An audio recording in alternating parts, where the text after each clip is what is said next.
Hello, I'm Nush. Welcome back to Ing in You. English inspires you.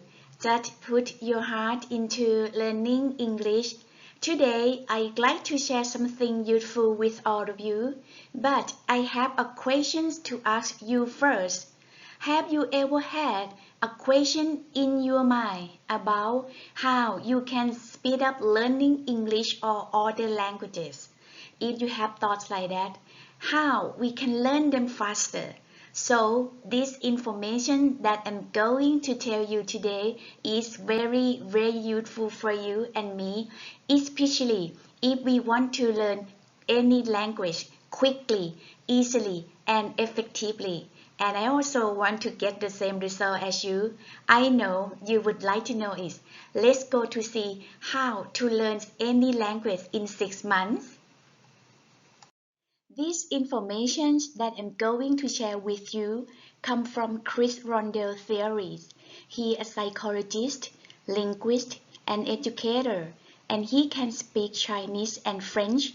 He gave a talk at the TED Talk stage about how to learn any language to fluency in 6 months and how to speed up learning. In this video, I summarize his theories, 5 principles and 7 actions for learning quickly. They are very cool and we can apply them to our language learning. But before we look at them, Chris emphasized that 2 things we don't need to have are 1. Talent, 2. Living in country where that language spoken. If not necessary. Okay, let's go to see the first principle. Before we looking at his 5 principles and 7 actions, there are 4 words that Chris says we need to pay attention to. First, attention. Second, meaning. Third, relevance. And 4th, memory.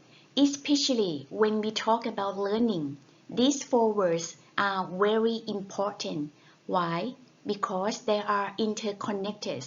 Okay, the first principle for learning a language is we need to focus on the language content that is relevant to us.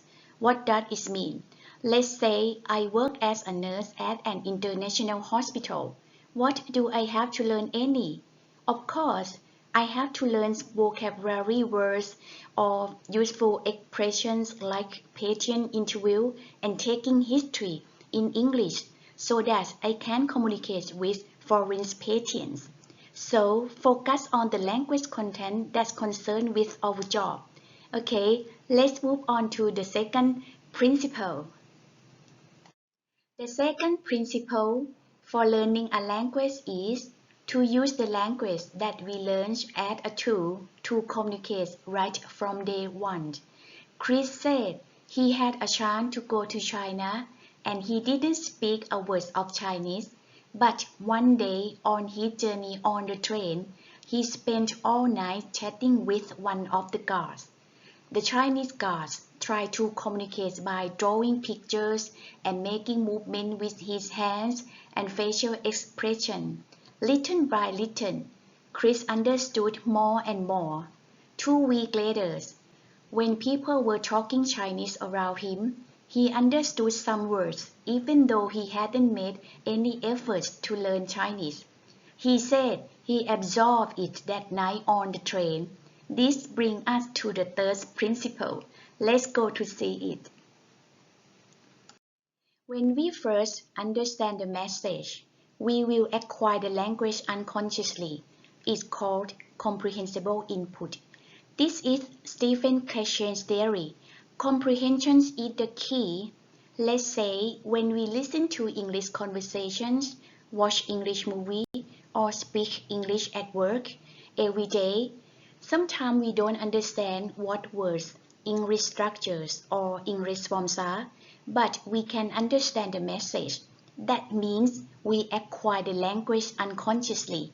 What is input?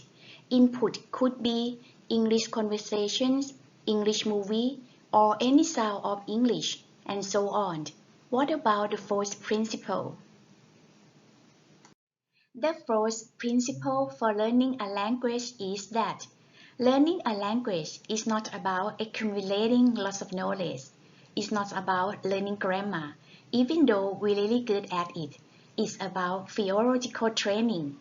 If we never learn the sound of languages to get our ears familiar with them and never practice those sounds that other people understand, we wouldn't get what native speakers say, and they wouldn't get what we say too. Okay, let's move on to the final principle. The final principle for learning a language is it's about our feelings and emotions. If we sad, angry, worried, we're not learning them, but if we're happy, relaxed, we're going to learn them really quickly. And one thing you should know, if you don't understand 100% of every word people saying, it's okay. But if we're comfortable with getting some, not getting some, we're going to learn really quickly. Okay, that's all for Chris' 5 principles that we can apply to learning any language in this video. We still have 7 actions to learn quickly that I haven't summarized it yet. I will make it the next video. But if you would like to know more details, you can go and watch the original TestX here. I will put the link under my video. Thank you very much for watching. And please subscribe to my YouTube channel. See you later. Bye bye.